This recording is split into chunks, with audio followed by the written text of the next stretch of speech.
Given vector A plus vector B plus vector C plus vector D equals to 0, which of the following statements are correct?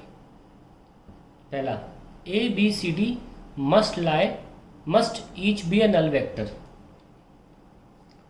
A plus B plus C plus D को इन्होंने 0 बोला है।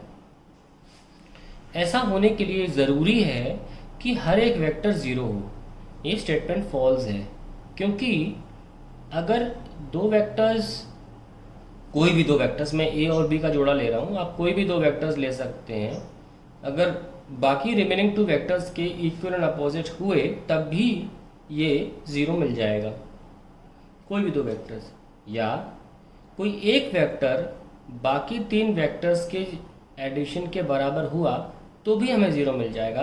तो इसके लिए ज़रूरी नहीं है कि चारों वेक्टर्स को इंडिविजुअली 0 होना ज़रूरी हो, ठीक है।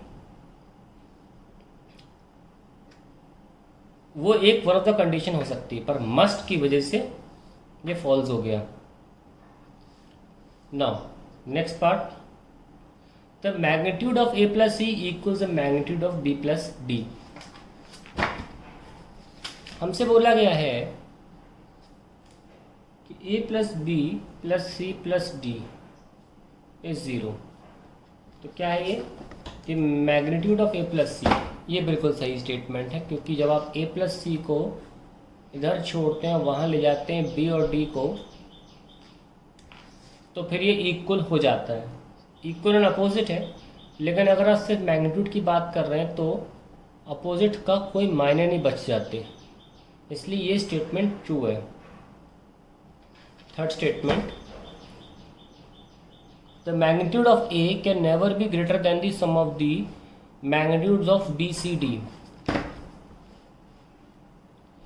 थर्ड पार्ट, देखिए A plus B plus C plus D अगर 0 है तो एट मैक्स ए जो है वो बी सी डी के बराबर हो सकता है, कभी ज़्यादा नहीं हो सकता।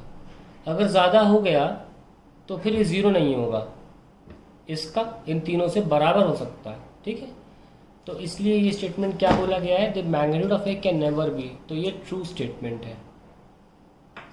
अब आता है चौथा स्टेटमेंट, ये ध्यान से देखिए, मैं पेज पूरा खोल लेता हूँ इससे। क्या बोला जा रहा है, B plus C must lie in the plane of A and D if A and D are not collinear, ठीक है, and in line of A and D if they are collinear. तो पहले नॉट कोलिनियर करते हैं। Collinear नहीं होने का मतलब ये होता है कि दो वेक्टर्स पैरेलल नहीं है या एक लाइन में नहीं है, तो ए और डी आर नॉट कोलिनियर। मान लीजिए हम एक वेक्टर ले लें ए और दूसरा वेक्टर हम ऐसे ले लें डी, ठीक है। तो ए प्लस डी क्या होगा, क्योंकि यहाँ पास जैसे कि आप देख सकते हैं कि इन चारों का सम करना और फिर 0 लाना है, तो ए प्लस डी कर लेते हैं हम पहले।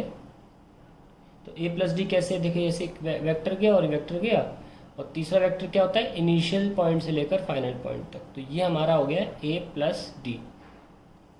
अब कंडीशन ये है कि बचे हुए दो वेक्टर्स बी और सी को ऐसा होना पड़ेगा कि एंड रिजल्ट 0 आए।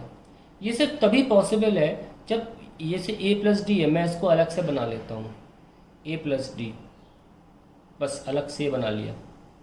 इसको 0 करने का एक ही तरीका है कि एग्जैक्टली इसके बराबर का पीछे एक वेक्टर बना लिया जाए, तो वो बी प्लस सी होगा।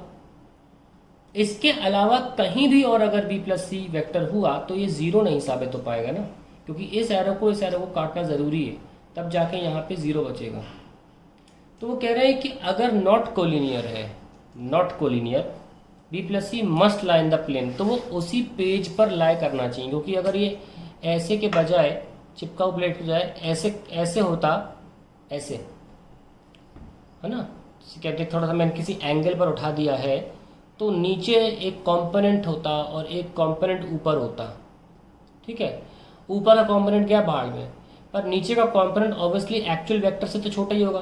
कंपोनेंट एग्जैक्टली वेक्टर के बराबर तो नहीं हो सकते ना, जैसे कि मेरा, जैसे कि आप देख सकते हैं कि ये मैं पेन अगर ऐसे कर रहा हूँ तो पेन की लेंथ जो भी है उससे छोटा ही तो होगा नीचे का कंपोनेंट, तो वो इसे कैसे काटेगा इस वाले को, है ना। तो इसको पूरा पूरा ज़मीन पर होना ज़रूरी है। तो ये बात बिल्कुल सही है दैट अगर दो वेक्टर्स कोलिनियर नहीं है तो बाकी दो वेक्टर्स को उसी प्लेन पे होना ज़रूरी है, तभी ये ज़ीरो साबित कर पाओगे। क्योंकि जैसे मैंने नॉन पैरेलल ले लिए ए और डी, कहते हैं नॉन कोलिनियर, तो फिर ए प्लस डी ऐसे आएगा। उसको कैंसिल करने के लिए एग्जैक्टली अपोजिट वेक्टर होना ज़रूरी है, और वो सिर्फ तभी पॉसिबल है काटना इसको जब ये इस पेज पर लाई करे, कहीं किसी और एंगल पर, ऊपर और दाएं बाएं ऐसे नहीं, किसी और प्लेन पर नहीं, हवा में कहीं नहीं होना चाहिए इसे। दूसरा स्टेटमेंट क्या है, and in line of A and D if they are collinear. तो अगर कोलिनियर है तो, इफ कोलिनियर, कोलिनियर का मतलब होता है पैरेलल। मान लो ए और ए डी ऐसे हैं, पर हमें तो जोड़ना है ना, तो हमें हमेशा इनको टेल टू टेल या हेड टू हेड या हेड टू टेल ऐसे जोड़ना ही पड़ता है। तो ये क्या हो गया, ए और डी, तो अल्टीमेटली कितना हो गया, ए प्लस डी। तो अभी ये कोलिनियर है। अगर ज़ीरो करना है तो फिर if and in line of A and D if they are collinear. हाँ बिल्कुल सही है, अगर ए और डी की लाइन में होना ज़रूरी पड़ेगा, ये देख लीजिए, बी प्लस सी को ए और डी की लाइन में होना पड़ेगा, तभी ये कैंसिल होके ज़ीरो देगा। ये ऐसे कहीं और नहीं हो सकता, ऐसे नहीं हो सकता। अगर ये ऐसे होता तो कुछ एंगल पर यहाँ पे कंपोनेंट आता जो एक्चुअल वेक्टर से छोटा होता, जो ए प्लस डी को काट नहीं पाता।